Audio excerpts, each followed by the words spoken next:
Welcome to RoadflyTV, your latest automotive fix from Roadfly.com. Hi, I'm Charlie Romero from RoadflyTV, and today we are testing the gorgeous new coupe-inspired design of the all-new Infiniti EX35 crossover SUV. And we're going to take you through the mountains of Malibu along the beautiful coastline and explore with you the types of venues that you'll probably visit if you're inclined to buy one of these fabulous new SUVs. Design cues that the engineers at Infiniti wanted in this brand new crossover SUV, the EX35. They wanted a high driving position to inspire confidence for the driver when they're driving. They wanted large mirrors, they wanted a lot of visibility, and then of course they wanted performance. So the EX comes with the 3.5 liter engine, which was originally launched last year in the brand new G sedan. 297 horsepower at 6,800 RPMs, 253 pounds of torque at 4,800 RPMs, and this car is uniquely available in both a rear-wheel drive platform and an all-wheel drive platform.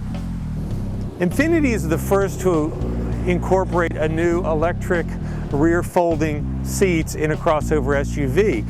While adding that wonderful feature, they have neglected to add one feature, and that is an electronic trunk release from inside the cabin, which means I have to come out here and touch this and open it.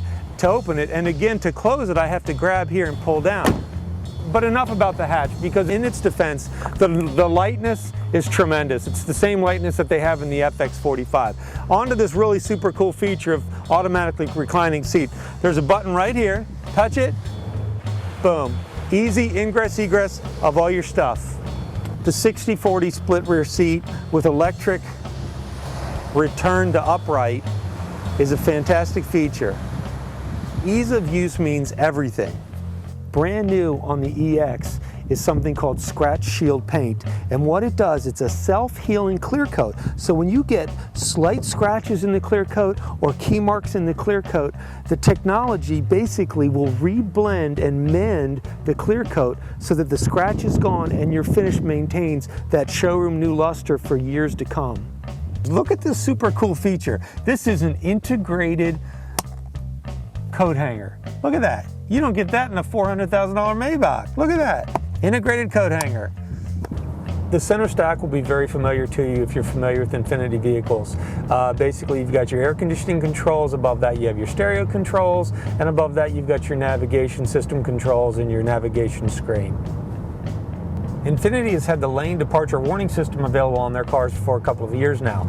This year, for the first time, and debuting in the M car and in this EX car, is the lane departure prevention system. What the lane departure prevention system does is it allows for the computer systems to determine whether you're in your lane or not through the placement of cameras around the vehicle, and what it does is it will apply the brakes on the opposite side of the lane you're veering out of. And what that's going to do is it slowly will nudge the car back into its own lane.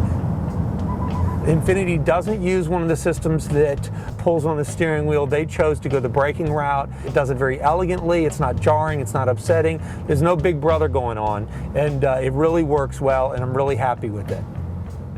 Now, Infiniti has a really innovative new feature called a round view monitor, and it consists of 4 cameras strategically placed around the car to give you a bird's eye view of your car when you're backing into a spot or when you're parallel parking. And it's all you do, it's all automatic.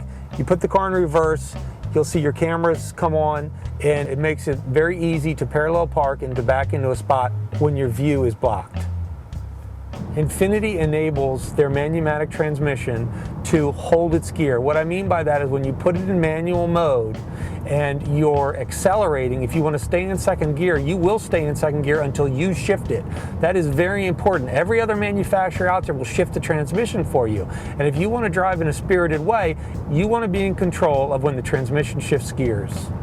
As I'm driving through the canyons of Malibu, one thing that is very evident in this crossover SUV compared to others is the great horsepower to weight ratio. This thing is much lighter than its competition, which is the Acura RDX and the BMW X3. This thing weighs at least 500 pounds lighter than those and has considerably more horsepower in its base 3.5 liter V6. So it really feels responsive and light, and the torque, the 253 foot-pounds of torque handle these hills with no problem whatsoever. base price of the car hasn't been released yet, but we're guessing the all-wheel drive model is going to come in around 36 grand, which is around where the G sedan comes in, and that's for the all-wheel drive model. So the rear-wheel drive model is going to be a couple thousand less. A nicely loaded EX35 is probably going to come in around 38 or 39. The all-new 2008 Infiniti EX ushers in the era of coupe-inspired design. Innovations like LDP, options like rear-wheel drive and all-wheel drive, which aren't available from the competition. The EX has set the standards in this brand new category of coupe-inspired crossover SUVs. It's in dealers in December. I encourage you to go test drive it. That's it for this edition of RoadflyTV. I'm Charlie Romero. We'll see you next time. RoadflyTV.com, the internet's best resource for buyers, sellers, and owners like you.